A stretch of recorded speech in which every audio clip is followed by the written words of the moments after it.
बिश्नोई गँगने त्यांच्या रडारवर कोण असणार आहे याची यादीच जाहीर केली। या यादीमध्ये कोणाची नावे आहेत हे सगळ्यांनाच जाणून घ्यायचं आहे। बाबा सिद्दीकी यांच्या हत्येनंतर एकच खळबळ माजली होती। त्यांच्या हत्येची जबाबदारी लॉरेन्स बिश्नोई गँगने घेतली असून जे लोक सलमान खानच्या जवळचे आहेत त्यांच्या जीवाला धोका असेल अशी धमकी वजा सूचनाच त्यांनी दिली होती।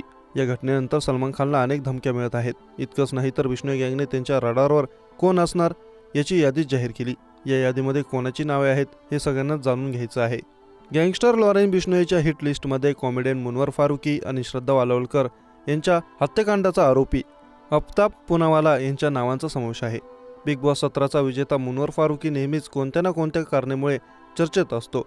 काही रिपोर्टमध्ये दिलेल्या माहितीनुसार मुनवरला गेल्या महिन्यात लॉरेन्स बिश्नोईच्या नावे जीवे मारण्याची धमकी मिळाली होती। या पार्श्वभूमीवर त्याने त्याची सुरक्षा वाढवली होती। आता प्रत्येक सार्वजनिक स्थळी तो सुरक्षा रक्षकांसोबत दिसतो। मुनवरवर असा आरोप आहे की त्याने हिंदू देवी देवतांची खिल्ली उडवली होती। याच कारणामुळे त्याला तुरुंगातही जावे लागले होते। हिंदू देवतांचा अपमान केल्याने लॉरेन्स बिश्नोई टोळी दुखावली गेली असल्याने मुनवरला जीवे मारण्याच्या धमक्या असल्याची माहिती मिळाली। तथापि मुनवरला धमकी मिळण्याचे मूळ कारण अद्याप उघड झालेले नाही। त्याचबरोबर श्रद्धा वालकर हत्याकांडाचा आरोपी अफ्ताब पुनावाला सध्या दिल्लीच्या तिहार तुरुंगात कैद आहे।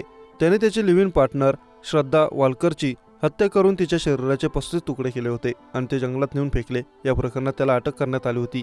नोव्हेंबर 2022 पासून तो तुरुंगात कैद आहे।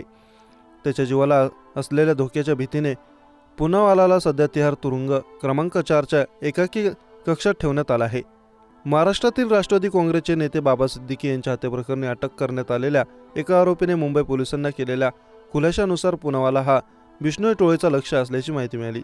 दरम्यान तिहार तुरुंगातील एका अधिकृत सूत्रांनी सांगितले की आतापर्यंत आम्हाला लॉरेन्स टोळीकडून पुनावाला यांना कोणताही धोका असल्याची कोणतीही माहिती पोलीस किंवा सुरक्षा यंत्रणांकडून मिळाली नाही। आम्हाला अशी कोणतीही माहिती मिळाल्यास आम्ही त्याच्या सुरक्षिततेचा पुनरावलोकन करू शकतो। 66 वर्षीय बाबा सिद्दीकी यांची 12 ऑक्टोबर रोजी मुंबईतील वांद्रे भागात आमदार मुलगा जिशन सिद्दीकी यांच्या कार्यालयाजवळ 3 हल्लेखोरांनी गोळ्या झाडून हत्या केली होती।